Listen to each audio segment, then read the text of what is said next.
In some ways, I could have taken the easy way out and said he did his undergrad, do a vest, political science, lawyer, blah, blah, blah.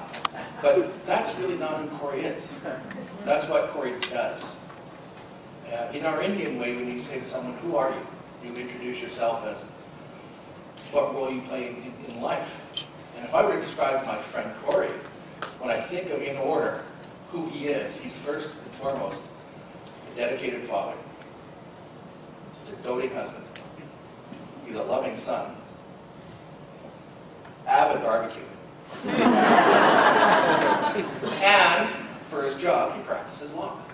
Because there's far more to Cory than what's there. I've had the good fortune to know Cory and his parents for a number of years, and you only saw a very brief clip up there, but a lot of who Cory is today was, as he indicated, instilled upon him by his late father.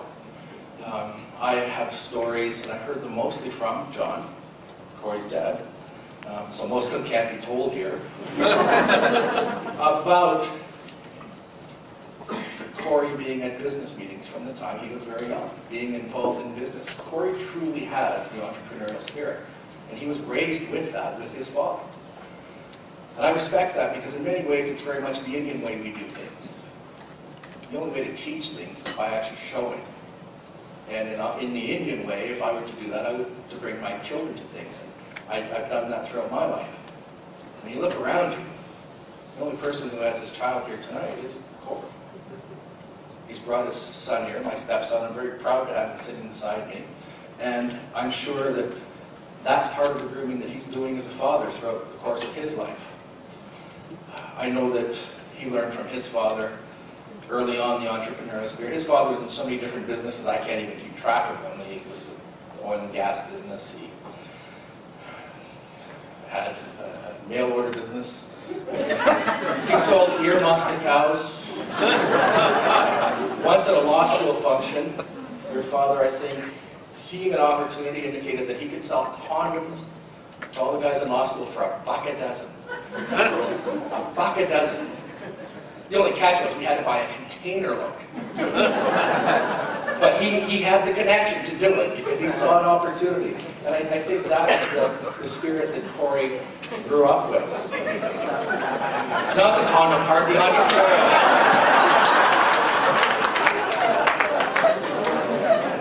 The entrepreneurial spirit is not something that you just flip a switch on. It's something you're raised with. And I think Cory's upbringing has fostered that as he grew up watching his father in business, participating in business. Right out of law school, I know he participated in one of these mail order businesses. There's a photo of Cory wearing breeder's gloves and an apron that was in a mail order magazine. I don't know how that picture got sent around to all the law firms in Regina at the time he was articling, but it did.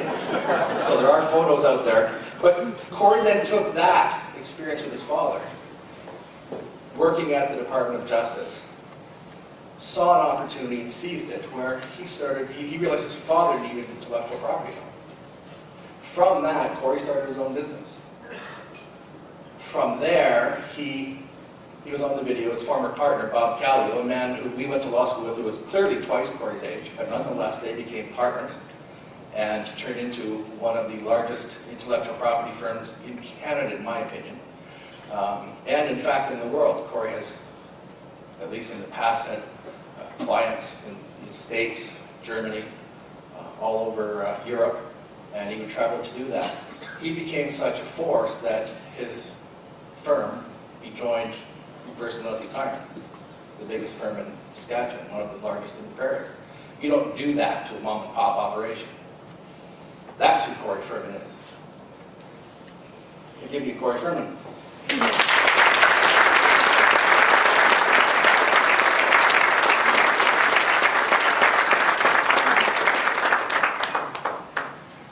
Thank you, John. Mr. Speaker, members of Parliament and members of the Legislature, City Councillors, colleagues, clients and friends, thanks everyone for coming tonight and participating this evening. It's really pleasant for me to have you here to share a moment of reflection on the success and the potential of our Regina business community. it's also pretty good. It's also good to see everybody. One of my neighbors is here, and I asked him to come to the dinner, and I said, you know, it's a black tie thing, Paul. He said, I have a black tie. Do I have to wear anything with it? And so he cleans up pretty good. I was a little bit worried also too when my son Clark, we dressed him up in a suit the other day, and he said, "Okay, guys, I'm ready to go to the funeral." So I'm glad that everyone's here tonight. I'd like to thank all the guests at the podium here for your kind greetings, and thanks very much, John, for standing in and stepping in as Master of Ceremonies, and for your very gracious introduction. It was with some trepidation that I asked a colleague from law school to introduce me tonight, because I had to really hope that he would keep it clean. I've really enjoyed building my business here with all of you in Regina for the last 17 years, and it's a great honor for me to speak to you tonight and to assume this leadership role with our chamber for 2012. Over the last few weeks, as I sort of started to put my thoughts together for this evening, and yet again I had to follow Victor, who is a hard act to follow. So over the past few weeks, as I put my thoughts together for this evening and for this year, I really sort of focused on two things. I think this year with the Chamber, our primary goal under what leadership I can assert, we've got a great team, so I've got a pretty good job of being able to lead a good group of people that are very capable. But our first goal is simply just going to be to continue to implement our strategic plan and how we're going to continue to build that momentum, build our membership, build our voice, and to build our presence in the business community. I also started to think about a couple of underlying themes that are of interest to me from a business perspective, and that's what I propose to talk to you briefly about tonight. Taking also a page from Victor, with podium privilege of the mic in my hand, I think I'm also going to take the opportunity to thank a lot of you tonight who've impacted my business and personal life here in Regina through the years. I have to warn you, I was at a Saskatchewan Chamber function last night, and I ran into the Premier, and he was shaking my hand. He congratulated me on the dinner tonight, and he said, "So Cory, have you started to write your speech yet?" And I said, "Actually, Brad, it's about half done, but I'm starting to get a little freaky because it's not really coming together." The first thing he said to me is, he said, "Cory, it's not yet 3 p.m. on the day of the speech. You don't have anything to worry about." The second thing I said to him, I said, "Well, so I need to talk for no more than 5 to 7 minutes, Brad. How much do I need to write?" And he said, 18 pages all the time, just because the font size. And I had to tweet him tonight because I finished my written material at 5 o'clock tonight, and it's 18 pages exactly, and pretty big typing. But I think in terms of our strategic plan for this year, I had an interesting encounter about a week or so ago, and I ran into a couple of these guys tonight, and I promised I would genericize this story a little bit. But I gave a call to a friend of mine from law school after Christmas. I said, "Hey, I haven't seen you for a while, let's go for lunch." He's like, "Well, why don't you come with me to go out with a group of friends for lunch, and we'll catch up." And I figured, okay, I'm not going to genericize it. I figured I'm going to stick rib chuck with buying me lunch. And so we go along, and I'm meeting him there, and he said, you'll know some of these guys. We were meeting from opposite ends of town, and I get in the room, and one of the guys says to me, "Oh, here, come and grab a beer, and we'll get you some lunch, and then I'll introduce you." And I was like, "Well, introduce me? What are you talking about?" He's like, "Well, didn't you know you're giving a speech? You're doing a speech on everything that the Chamber's going to do this year." And it was kind of a hostile crowd, actually. They weren't necessarily all Chamber members and fans. So instead of having lunch, I think I immediately concluded they were having me for lunch. But we had a great discussion.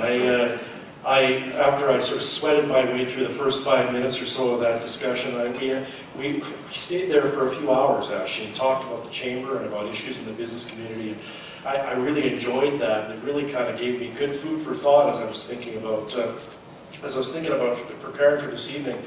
It demonstrated to me, that discussion demonstrated to me just how important these sort of planks in our strategic plan are, and how important it will be for us to continue with our implementation of that this year.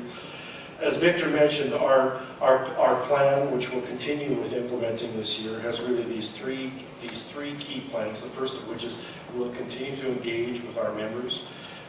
Engagement with our members, engagement with our potential members in our business community, engagement with governments and other stakeholders, really just to be involved and to facilitate discussion around issues of interest to our members and to the business community.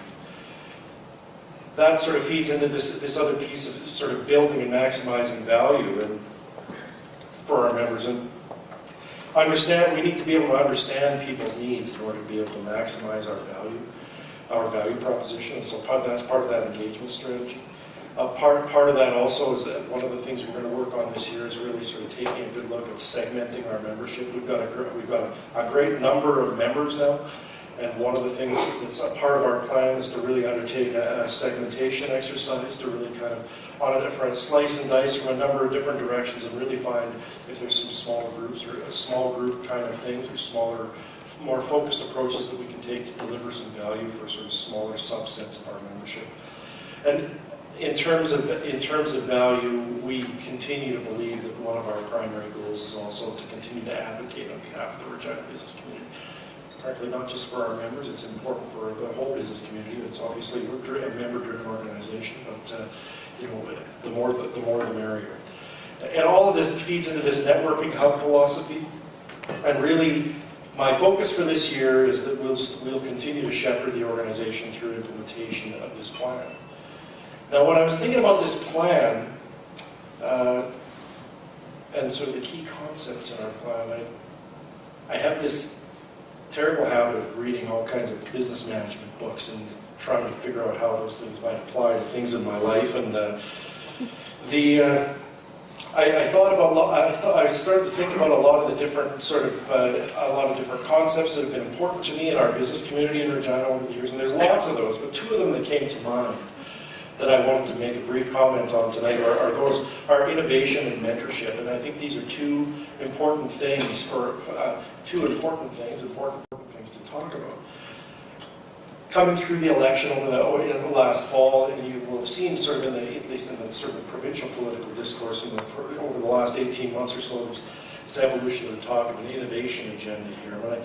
When I first heard that, of course, being an IP lawyer, I thought, well, okay, being an IP lawyer who likes to build my business, I'm thinking to myself, okay, innovation agenda, how do we apply that to technology? There's got to be some good ways. Like I was intrigued by it, but I found that initially I was approaching it from a technical perspective, and I was thinking, well, okay, this is interesting. The government is interested in sort of doing some things to kind of try and foster the technology sector, and that would be good for my clients and good for my business. And I kind of scratched my head a little bit about that. Then, as I thought about that a little bit more, it really sort of started to impress upon me that beyond technology and beyond sort of and even beyond the whole sort of innovation across the entire economy, we can be innovative, and we are innovative in everything that we do.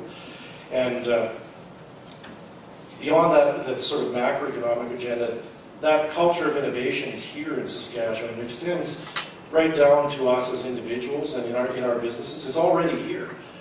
And when I started my practice in 1995, my IP practice, it was from a technology perspective. It wasn't the easiest thing to do to go stand on a corner in Regina and hand out business cards and try to find any clients that were doing patent and trademark work. I mean, they were here, but I didn't date for. I was thinking earlier today. It was a good year before I had my first real engagement on an IP file. I was doing every piece of legal work I could find for a year while I did that. But when I found that there was and there remains a thriving technology community here. The interesting thing, I think, is that part of what makes us so good and so innovative is that the economic history that we have here. I mean, so we're enjoying this time of prosperity now, but we've had our ups and downs, and probably more than enough downs for a while. But I think that's created for us a really good baseline of skill and talent. And so I think innovation across the economy, even outside of technology, is something that we're already good at, but it's also something that will continue to be important for us, and it's something of interest to me from the perspective of how we can sort of knit together innovative topics and innovative discussions with implementing our strategic plan at the Chamber. I heard an interesting quote, which I think applies to this sort of innovation concept. It was right here in this room, actually, at a speech before Christmas. It was Bill Doyle from Potash Corp. was making a speech, and he made a speech about, he said in his speech, and he was talking about the potash industry at the time, but he made it, I kind of caught this, he said, we're at the point where we don't need to fight over the pie anymore. Now we can all work together to bake a bigger pie.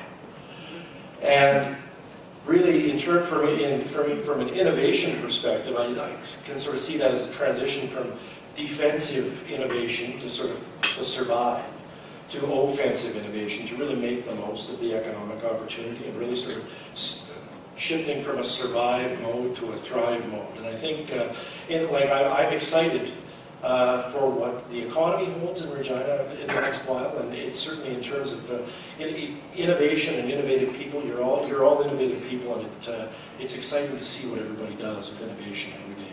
Through the implementation of our Chamber objectives this year, we're going to facilitate innovation.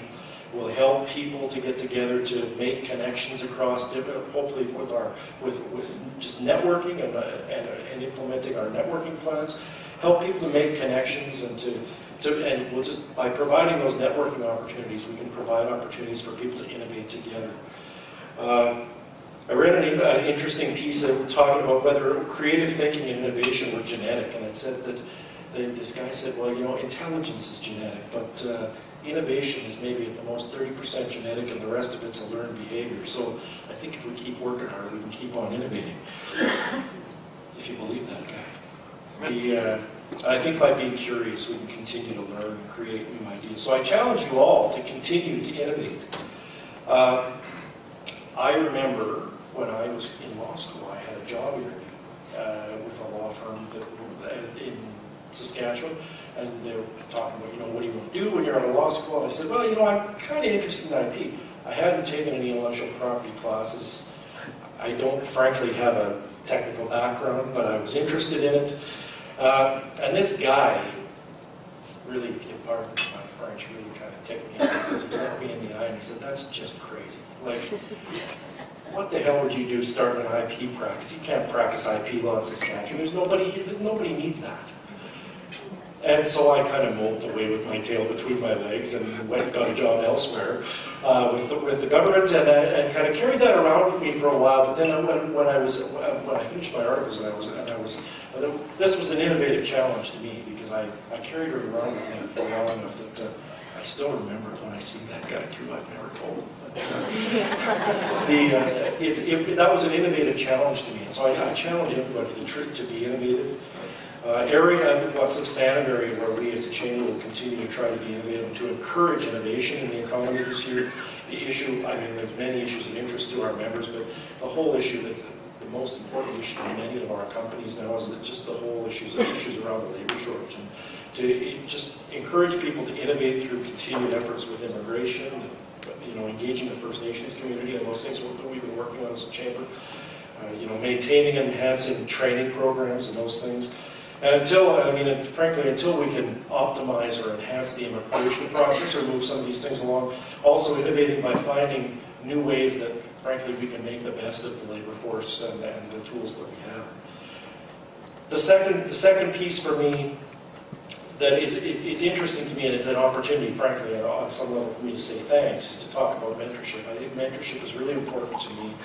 Mentorship in our business community is important, everywhere from young and small companies and entrepreneurs all the way along the corporate chain. And as the economy grows, more businesses are started, more businesses grow, and we all need some help once in a while. And there's obviously an industry in that, but also I think it's important for us to encourage small businesses, if you have questions or you're outside your comfort zone, just to look for some help. And I think one of the things that makes our business community, and what I'm really proud about our business community here in Regina, is that we're all pretty good at helping each other. I've had well, I could probably go around the room and at almost every table in the room here find somebody who's taught me something over the last 15 years. And I thank you for that. I thank you for taking the time. I think the fact that we all look to continue to pay that forward, I think that's good for the business community. And again, to continue to try and facilitate mentorship in the community in terms of the implementation of our strategic plan for the Chamber this year, I think, again, we can foster mentorship and help people to really provide mentorship to companies by moving forward on our sort of planks in our plan. My goal for 2012 then is for our organization to simply continue to build momentum, to engage often with our members. You know, the substantive issues that we identify with our members or with others in the community, we'll talk about those, we'll advocate on those, we'll network about those, and we'll just continue to try and make a difference and make it easier for everybody to do business here. We're going to work pretty hard at enhancing sort of commercial trust with our membership this year, and then with the business community by completing this first round of the segmentation of our membership. We'll find some focused deliverables that we can deliver out of that. And this set of CEO roundtables that we did last year, to any of you in the room that participated in those, there was really immensely valuable information in those, and we'll factor that in as we move forward as well. We'll continue to increase our engagement not only with our members, but with governments and other external parties of interest. Thanks to all of our elected officials who are here tonight. We'll look forward to speaking with you more in the next coming while about issues of interest. Provincially, we're pretty excited to have an enlarged pro-business caucus at the table with our provincial government, and we're looking forward to talking to you and working with you. And municipally, we're looking forward to participating in a constructive and fulsome discussion this year over municipal issues in the run-up to the municipal election in the fall, to really advocating on behalf of our members in the business community in that election campaign this fall. We'll finish in terms of delivering on our sort of value proposition and how we do, as Victor mentioned, have a sort of an overhaul of our website and our Chamberlain magazine underway. We'll finish that this year. And generally speaking, if you've got ideas about how we can sort of further enhance member communication, we want to hear them. 170 companies last year. We hope for more. We're stronger together, and so advocacy benefits the entire business community. So to the extent that you either we're lucky enough to have you here tonight and you're not yet a chamber member, then I probably could get John Hopkins to sell you a membership at the door on your way out the back. Or alternatively, if you've got other friends who may be interested in participating in our discussion, we'd welcome that also. In terms of some final thanks, I want to thank our colleagues from other chambers of commerce who are here tonight. A good number of us spent some good time together with a lot of the elected folks here also last night at the SAS Chamber function, and we enjoyed that time together. And so the people from the SAS Chamber and the Saskatoon Chamber, and I just met a fellow from the Moose Jaw Chamber over here, and so we're happy to have you here and to have you engaged in dialogue with us. I want to thank all of you who've given me a phone call or an email over the last couple of weeks. I feel pretty lucky. I think last year, frankly, as the vice chair, was a harder job, to be honest. Victor didn't tell me that when he asked me to do it. I think as the chair, it seems to me that I'm working with a great team of people, and I think it's pretty easy to lead when you've got a good group of people there at the table. I want to thank my business colleagues from MLT that are here. I got a whole bunch of people from the firm down here at the front, and I am also thankful that you haven't started throwing puns at me yet, and I'm almost finished, so that's a good thing too. If I digress personally for a second, a lot of my best friends in Regina are people that I've met through business contacts and through the chamber. And the full extent of those friendships really became clear to me a couple of years ago. My family experienced a really serious health trouble while we were out of the country, and this worked out really positively, but I could never take enough opportunity to thank all of our friends. My partners from the firm, and those of you in my extended network who were there for me and for our family through that. I extend to you my deepest thanks for your personal and your business support through that time. Back to business, thank our sponsors. All the things we do cost money, and we can't necessarily fund them all directly just from membership revenues yet until we sign up another 1,200 members. But so if your companies have been or are interested in being involved in sponsorship of events, we welcome that. I'm looking forward to working with our new vice chair, Cory Archibald, who, if I'm not mistaken, is somewhere hot tonight, and so he's not able to be here. But and the remainder of our board this year, as I said, and I can't say enough, we have a great board and a great staff team, as Victor mentioned. I want to take a minute to extend my personal thanks to 3 outgoing board members. We have Bill Coulthard from SciAS, Robert Byers from Hammer Housing, and Murray Hogan from Connexus.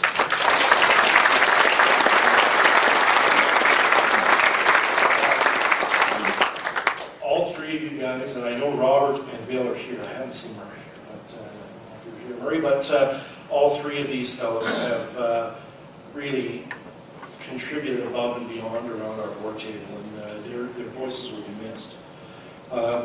Thanks to the staff, and John, we can give him one more congratulations on his. He's entered now into his, I think now maybe close to, or has entered into, we celebrated his 10th year with the Chamber last year. So, we thank him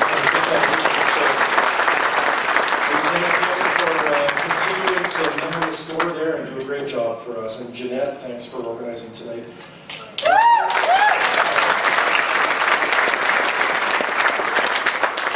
I had to take a moment to thank Victor, and I echo the thanks and the effusive praise of Victor across the board here tonight.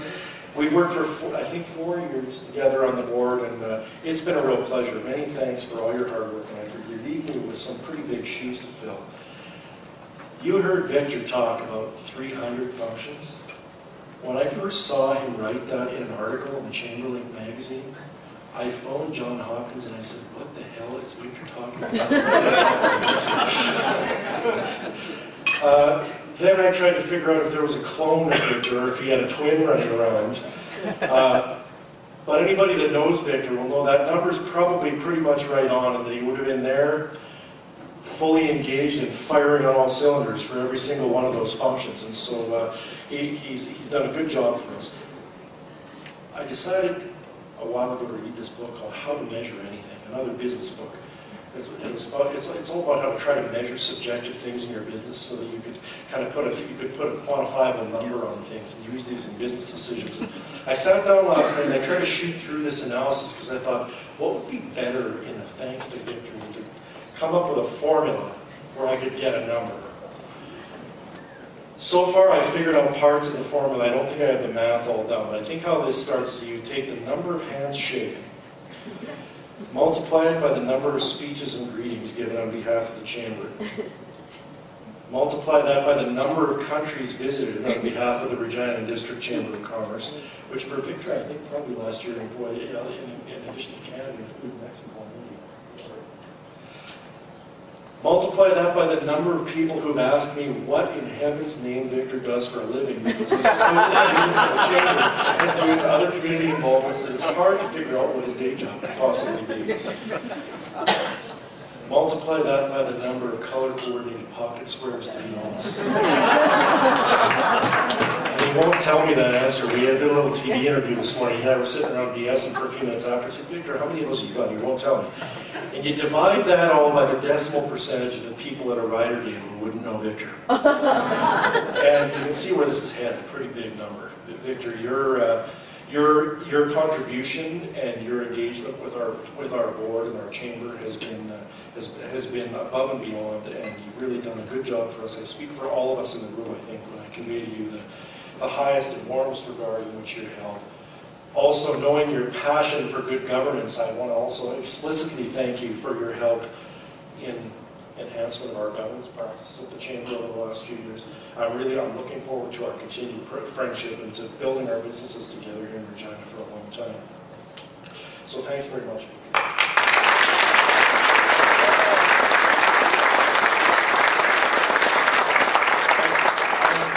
I've saved the best best for last, and we're in the home stretch here.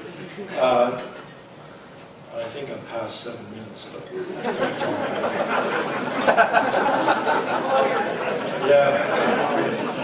I want to thank explicitly and in a most heartfelt way my mom and dad.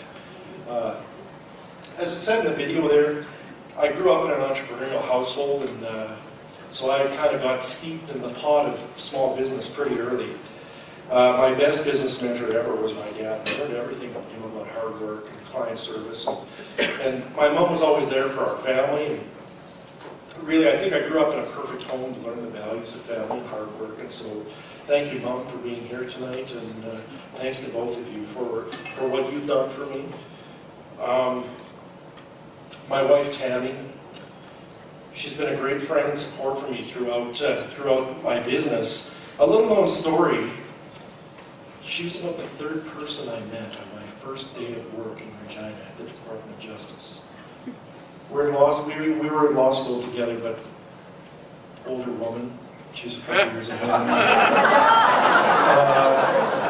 And I think she spent more time in the library and I spent more time in the pub. And I don't want Hill to say anything else than that. But I didn't know her in law school, but I got to my first day of work at the government and met her when at about 9:15 a.m. she came in and gave me a terrorizing work assignment on my first day as an art-time student. So my story with Tammy begins in Regina on day one of my job, and then we're still here today. So I thank you for all your support, and I thought about that today, and it really kind of impressed upon me the importance to me personally of my time in Regina. I'm appreciative of all the hard work that Tammy does for our family, including telling me even in the dark with her radar eyes that suit does not go with that tie. And that somebody at the office will kill me if I actually wear that. And so everybody at work is the beneficiary of that. She humors me in my extracurricular business pursuits, like the chamber puts up with me working long hours and traveling a fair bit, and has helped me whenever I've asked, and quite often when I haven't asked. And I'm immensely grateful for your support.